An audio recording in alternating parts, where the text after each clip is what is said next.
This podcast is produced by OnPod, a video content studio near you. Hi, everyone. Welcome back to the podcast. Today, I'm with Christian. Welcome to the podcast, Christian. Thanks for coming. Thank you. Thank you for inviting me. So you've led companies across continents and industries. What's one core leadership principle that holds true everywhere? That's a very interesting question. And yes, I've been in several countries and worked for a lot of companies there as well. But one thing that holds true throughout is that we're dealing with people everywhere. Yeah. And yes, cultures are different, but you have to just, adapt. You have to learn to become one of them. I grew up in South America. I lived in Germany and Europe, but I've been in Nigeria. I've worked there. I've been in Spain. I've worked in Spain, Canada, the US, and yes, every country, Costa Rica as well. Every country is a little bit different. Mm-hmm. Either you adapt through the language or you adapt through the ways they do business. But at the end of the day, as I said at the beginning, we're people after all, and you just have to connect. Yeah. Is there countries that were more challenging? Certainly. There's countries like Nigeria where it could become dangerous. Times. For sure. I was there 12 times. I counted them because I counted the times I came back. That's a place where people would applaud when the plane leaves the country, not when the plane lands. And you have to deal with that. There's a lot of corruption that exists in the country. You have to be aware of that. Yeah. So things go differently. People treat you more like a friend. They will call you my friend here, my friend there, and not that you are their friend at all, but you have to go into it, right? You have to. Yeah, it's culture.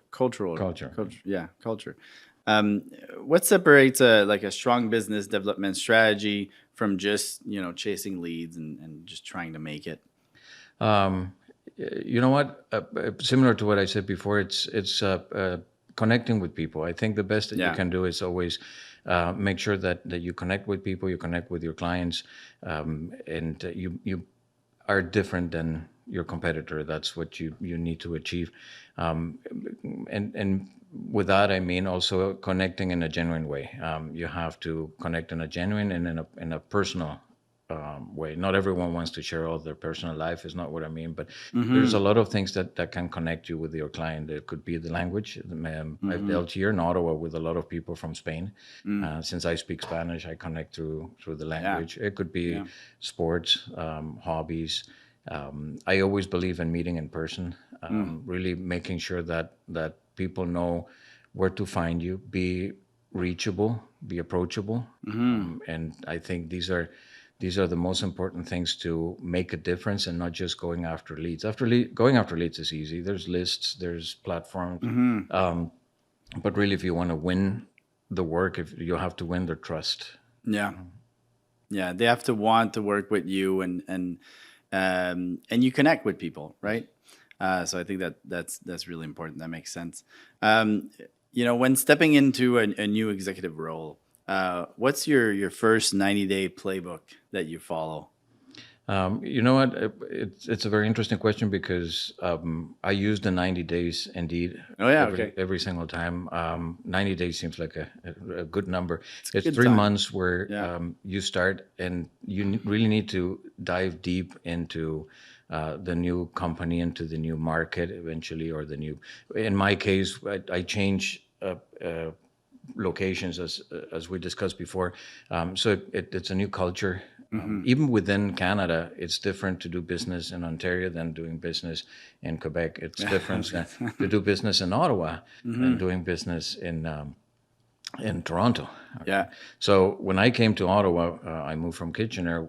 My first 90 days were diving very deep into the company, and starting with the financials, the customers, the looking into the sales, which customers, what's the tendency, which customers are buying more, which customers are buying less, why is that happening? Meeting with customers.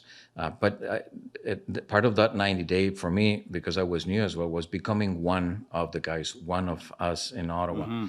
It was taking the experts that work with me in this company with me to visit clients, making sure that they know I'm the new kid in town, but I'm with a company that already exists. Yeah. Learning about the people. I had one-on-one conversations with everyone in the company, including people from the shop, including people from the sites.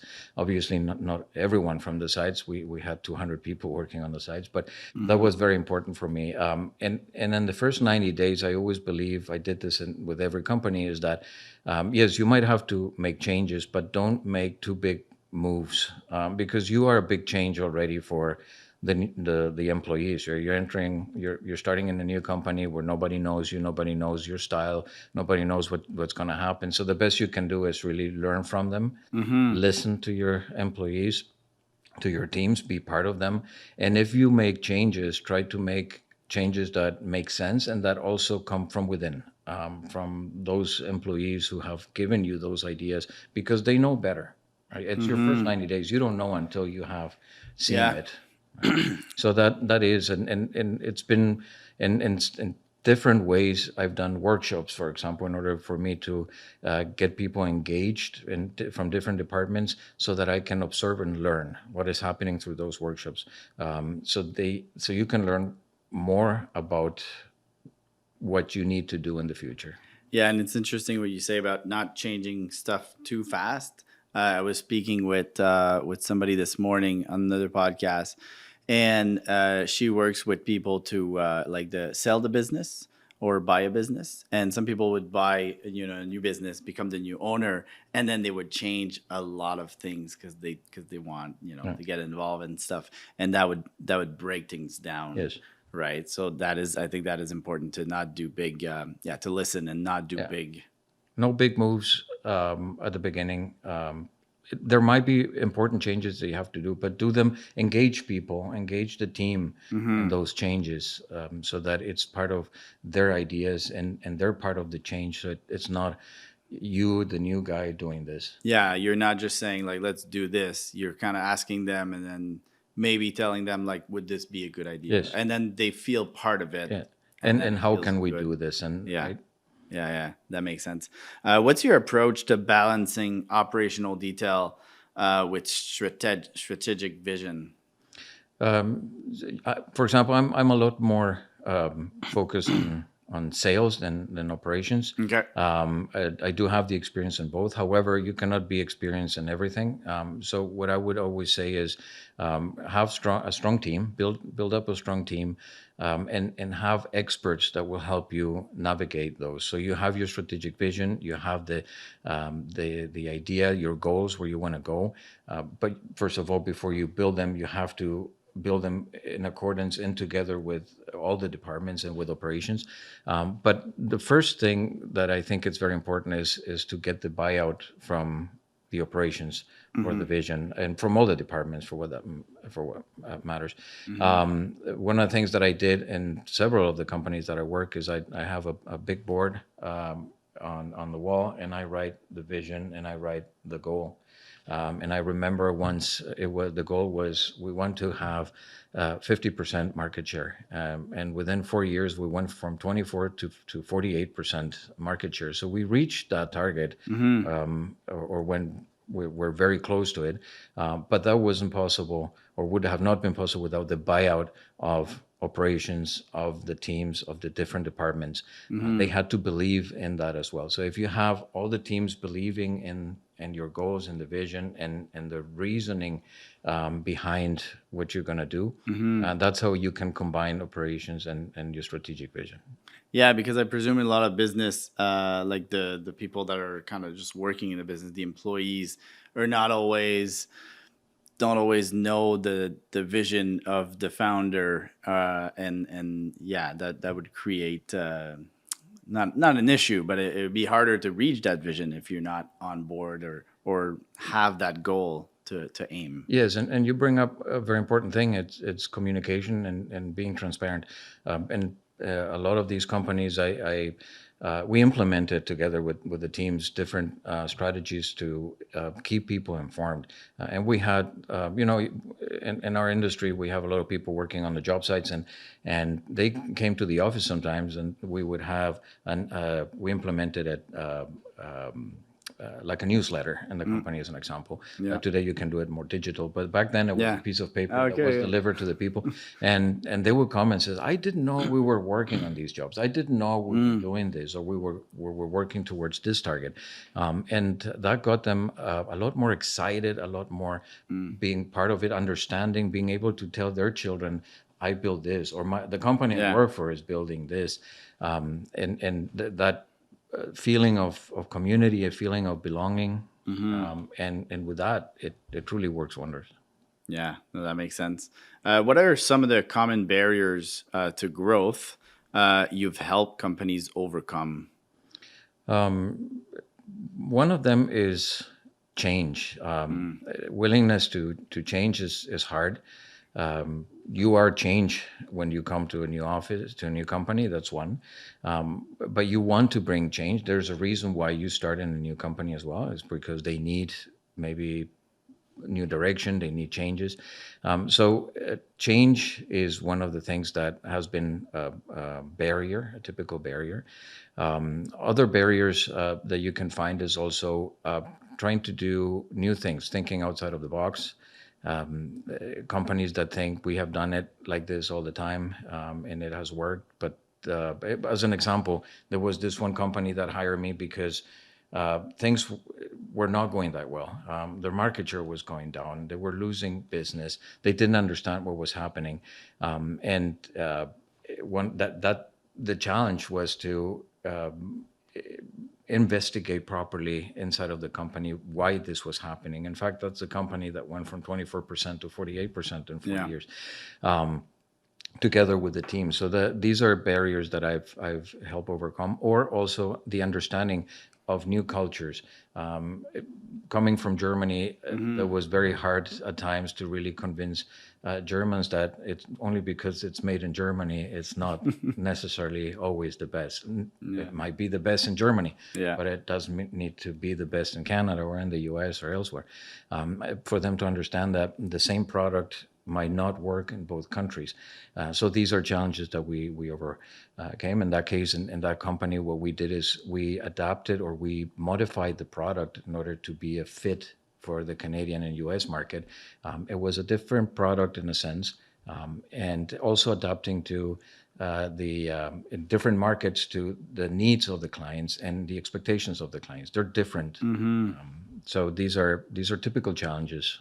Yeah, I think there's even like just looking at Canada and US, like we have different mindset on buying and on how we buy and how we receive marketing, right? So I think these things change a lot. In industries like construction and manufacturing, what's the role of innovation today, or what do you see? There's of course the let's say the classical innovation as inventing something new, a new product.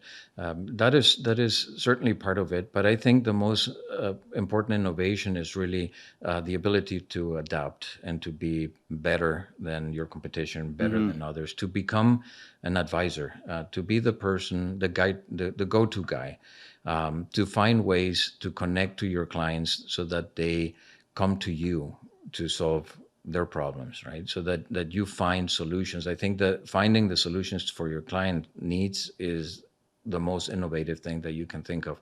And that could be a new product, that could be a new service, that could be just new ways of doing things. There's two clients, for example, is one of the things that I did with these companies and the teams was meeting with clients and doing a customer mapping exercise.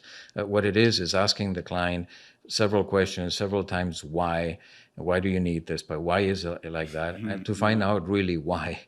And it was really interesting because at the end of the day, we earned a lot of business by doing so. There was a client, as an example, who said he wasn't buying anything from us, and we went there, we found the solution just by asking these questions, and the reason was that he needed pieces that were 14-foot long. And so asking why, because his trailer is only 14-foot long. Now you start understanding, well, can I deliver it to you in a standard length of 20-footers? And he would say, no, because you have to send it to my shop and I have to ship it to the site. So it still needs to be 14-footers. Oh, do you have any need for the offcut of those 20-footers? Oh yeah, I could use them as dowels. Oh, fantastic. So I was still selling to him the 20-footers just cut into two pieces. At the end of the day, he started buying absolutely everything from us. Oh, But it that's was amazing. just by being innovative. By asking. That's what I see as innovation, is really finding a way to, how can I help you? How can I earn your business? What do you need? Yeah, that's very interesting. And I'm doing that with some of my clients, just asking what they need to figure out what I can offer them. Yeah. Right. Because sometimes it's not as straightforward. And mostly is also understanding why they need it. Right? So what do you need and why do you need that? Right? The same applies when you deal with your employees, with your colleagues. Right? Sometimes it's very important to understand why they need something. Why are they looking for an increase? Why are they looking for a company car? Why are they looking for whatever it is? Right? Yeah, no, that makes sense. What's one decision-making framework or philosophy that you return to when things get uncertain? Times of crisis, uncertain times. You know what? One of the first things that would come to my mind would be to keep focus on the target. Stay focused on the target, and don't lose track of it. Keep going. I think it was Winston Churchill who said, "If you're going through hell, keep going," because the worst thing that you could do is stay stagnant. You need to keep moving. Right? Yeah. Stay calm. Right? That's some of the things that I can recommend to everyone, tools that I try to use to do this. You know what? Sometimes I'll tell you an interesting story that happened to me in here in Canada. I was going to meet with somebody who wanted to potentially partner with me or offer me a job.